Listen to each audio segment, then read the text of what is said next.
Hi there, my name is Izzy. I'm an international student, and today I will tell you about 7 things I did before coming to Canada as an international student that really helped me, and hopefully it might help you too. So let's get into it. Once I officially became a student, I thought, okay, this is real. What do I do now? I started listing everything I could remember that I needed to figure it out before coming to Canada, and also what to do once I landed in Canada.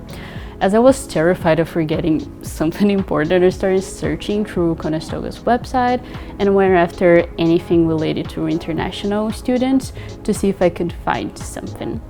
With that, I discovered the international transition coordinators, which are advisors that can help us as international students having a smoother moving to Canada. I reached out to them and I discovered a few things that I should do, that I should not do, and it made me feel like I understood more about the process of moving.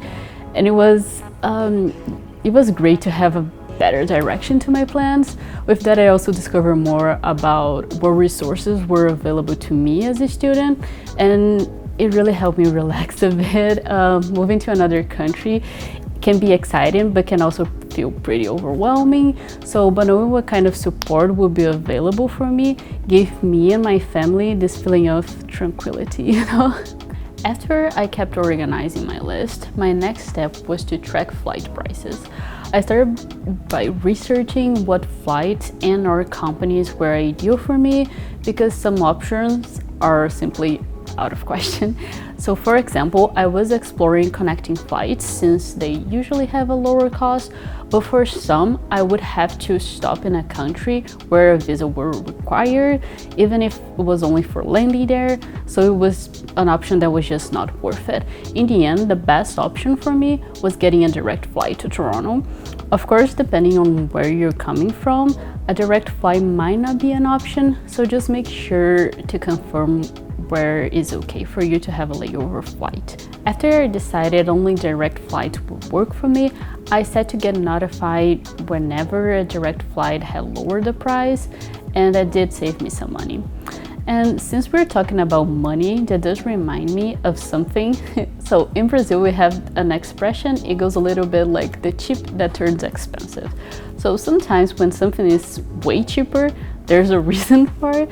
So buying tickets for third-party websites can be risky, so just make sure whatever ticket you're buying comes from a trustworthy source. And talking about trustworthiness, something else that you must pay attention to is your housing choice. So this was what I started checking next, and there's a lot of options. There's student residence, homestays, looking for roommates to rent a place, and never rent a place just to yourself. The most important thing is for you to choose what fits your budget and feels right for you. So I checked different options, but since I have a disorder that affects my ability to stand up for too long, for me it was important to be close to campus, for example.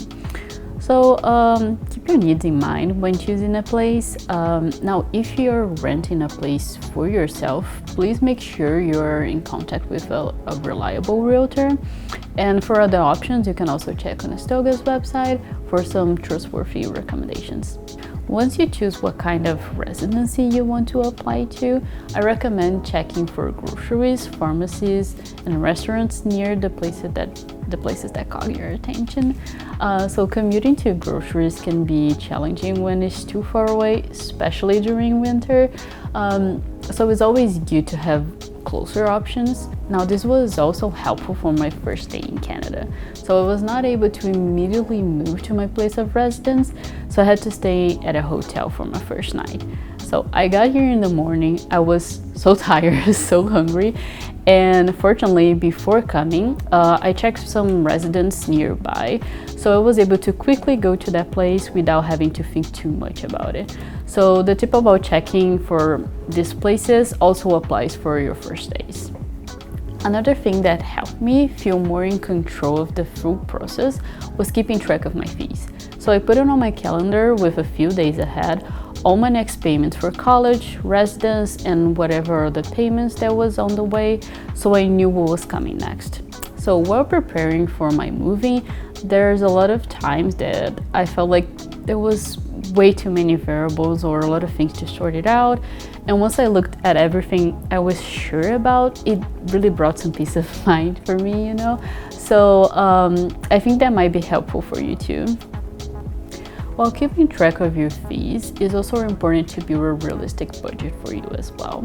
So while you're not in Canada, research is your best friend. So check for websites, student blogs, and whatever else you can find that gives you a better range of what your expenses might look like. Also keep in mind that in your first days in Canada, you're likely to be busy, figure out a few things. So you might have to rely on eating out, buying snacks.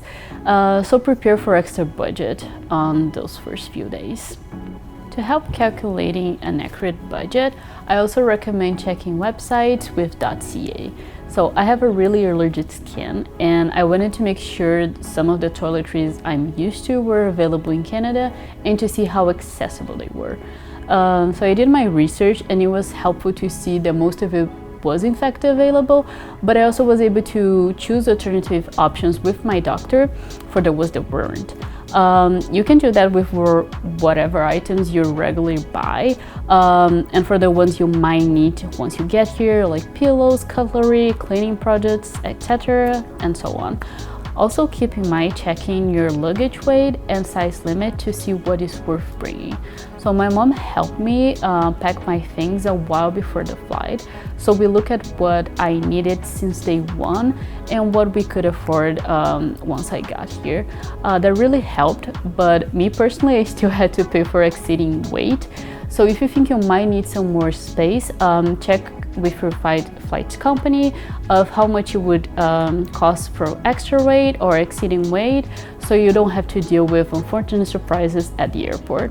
We are planning to share more content for international students, so make sure to subscribe to our channel. Also let us know in the comments what topics you would like us to cover next. And yeah, I see you soon. Bye!